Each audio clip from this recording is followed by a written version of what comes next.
തെരഞ്ഞെടുപ്പ് പ്രഖ്യാപിച്ചിട്ടില്ലല്ലോ. തെരഞ്ഞെടുപ്പിൻ്റെ ഒരു അനിശ്ചിതത്വം ഇപ്പോഴും നിലനിൽക്കുകയാണ്. നമ്മൾ തെരഞ്ഞെടുപ്പ് പ്രഖ്യാപിക്കുകയോ LDF സ്ഥാനാർത്ഥിയെ പ്രഖ്യാപിക്കുകയോ ചെയ്താൽ 24 മണിക്കൂറകം ഞങ്ങളുടെ സ്ഥാനാർത്ഥി റെഡിയാണ്. ഒരു ടെൻഷൻ വേണ്ട.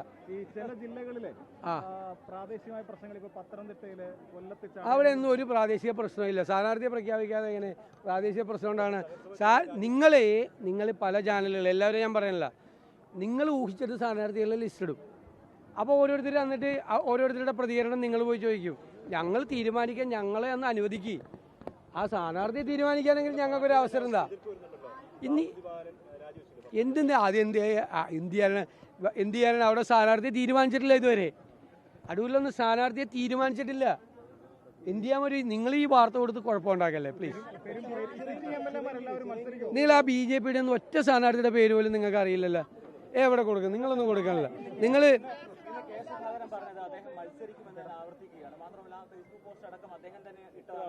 എന്നോട് അങ്ങനെയല്ല അദ്ദേഹം പറഞ്ഞത്. അദ്ദേഹം ഇട്ടാണെങ്കിൽ ഞാൻ ചോദിച്ചാൽ ഇന്നലെ ആ ഫേസ്ബുക്ക് പോസ്റ്റ് എന്താ കുഴപ്പം? കണ്ണൂരിനെ പറ്റി അദ്ദേഹം വികാരഭരിതമായി പറഞ്ഞിരിക്കുന്നു.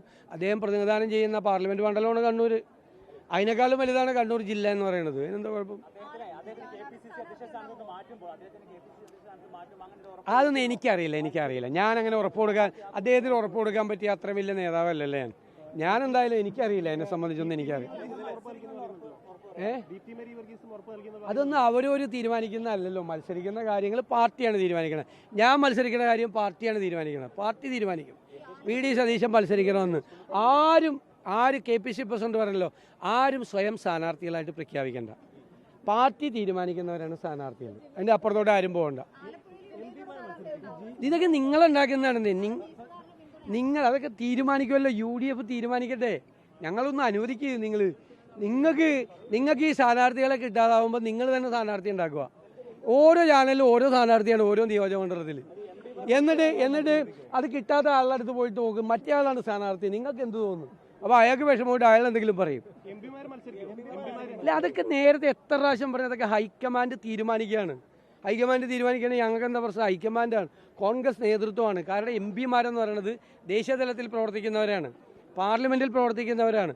അവരെ ഇങ്ങോട്ട് മത്സരിക്കാൻ അയക്കണമെന്ന് തീരുമാനിക്കുന്നത് AICCയുടെ ദേശീയ നേതൃത്വം. ഞങ്ങളാണെങ്കിൽ ഞങ്ങൾ എപ്പോഴും ഒരു തീരുമാനം എടുത്ത് പറഞ്ഞേനെ. ഞങ്ങൾക്ക് അതിനുള്ള അധികാരമില്ല. ഞങ്ങളുടെ ജൂറിസ്ഡിക്ഷനിൽ വരുന്ന കാര്യമല്ല. AICC നേതൃത്വം തീരുമാനിക്കേണ്ട കാര്യം. എല്ലാ ദിവസവും ഇത് തന്നെ ചോദിക്കുക. വേറെ വല്ലാണ്ട് ചോദിക്കുക. എന്നാ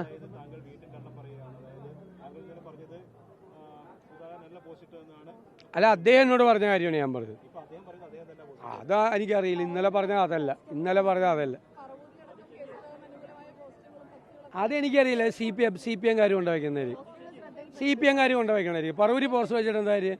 പറവൂരിൽ എന്താ പ്രശ്നം? പറവൂരിലാണ് അദ്ദേഹം മത്സരിക്കുക, സീറ്റ് ചോദിച്ചേക്കണത്. അത് ഞാൻ മാറിക്കൊടുക്കുക. ശബരിമല സ്വർണ്ണക്കവർച്ച വിഷയത്തില് SIT അഭിനന്ദിച്ച് ഹൈക്കോടതി പറഞ്ഞിട്ടുണ്ടല്ലോ. അതിനെക്കുറിച്ച് എന്താ അഭിപ്രായം?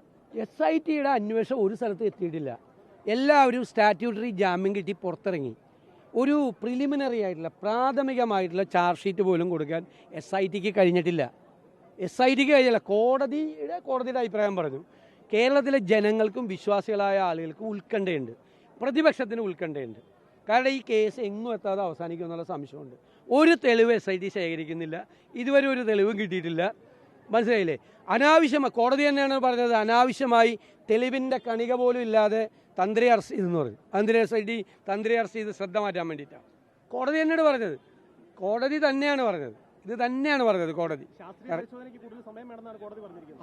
അത് കോടതിയുടെ. പക്ഷേ ഒരു പ്രിലിമിനറി ആയിട്ടുള്ള ചാർജ് ഷീറ്റ് പോലും കൊടുക്കാതെ മുഴുവൻ ആളുകളും പുറത്തിറങ്ങി. ഇനി വല്ല തെളിവുണ്ടെങ്കിൽ അവർ നശിപ്പിക്കുകയും ചെയ്യും.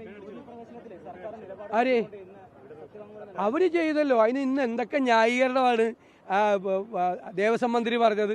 ദേവസ്വം മന്ത്രി പ്രതിപക്ഷത്തെയാണ് ആക്രമിക്കുന്നത്. പ്രതിപക്ഷം വല്ല തെറ്റും ചെയ്ത ശബരിമല സ്ത്രീ പ്രവേശനവുമായി ബന്ധപ്പെട്ട് ഞങ്ങളുടെ നിലപാടിലേക്ക് ഗവൺമെൻറ് തിരിച്ചു വന്നിരിക്കുകയാണ്. അത് പ്രതിപക്ഷം ഭയങ്കര കുഴപ്പമാണെന്ന് പറയാണ്. കോടതിയിലൊക്കെ തോറ്റുപോയെന്ന് കോടതി പറഞ്ഞിട്ടുണ്ട്. ഇദ്ദേഹം ദേവസ്വം മന്ത്രിയായിരിക്കുന്ന കാലത്താണ് രണ്ടാമത് അവിടെ വലിയ കളവ് നടത്താൻ ശ്രമിച്ചതെന്നാണ് കോടതി പറഞ്ഞിരിക്കുന്നത്. അദ്ദേഹത്തിനെതിരായിട്ടാണ് കോടതി പരാമർശം.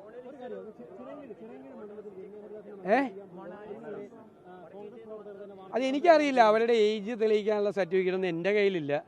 അത് അവർ പ്രൂവ് ചെയ്തിട്ട് അവർക്ക് ഏജ് ഉണ്ടോ ഇല്ലയെന്ന് പക്ഷേ ഇതൊക്കെ മന്ത്രിമാരൊക്കെ പോകുമ്പോൾ ഒന്ന് അന്വേഷിച്ചിട്ട് പോകണത് നല്ലതാണ് അവർക്ക്. സംശയം എന്താ, ഞാൻ ഇന്നലെ പറഞ്ഞല്ലോ, ഇതുവരെ ഞാൻ ചോദിക്കട്ടെ, UDF സർക്കാർ കൊടുത്തൊരു അഫിഡവിറ്റ് കറക്റ്റ് ചെയ്തല്ലേ ഇവർ, അല്ലേ, മാറ്റിക്കൊടുത്തതല്ലേ? എന്നിട്ട് ആ അഫിഡവിറ്റ് ഇപ്പോൾ ഇത്രയും വർഷത്തിന് ശേഷം അതിൽ ഉറച്ചു നിൽക്കുന്നു.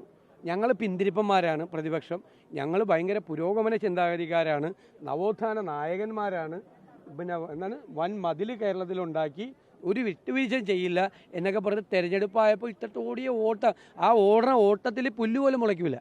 പിണറായി വിജയനും കൂട്ടരും ഓടുകയാണ്, പഴയ നിലപാടിൽ നിന്ന് പിന്തിരിഞ്ഞ് ഓടുകയാണ്.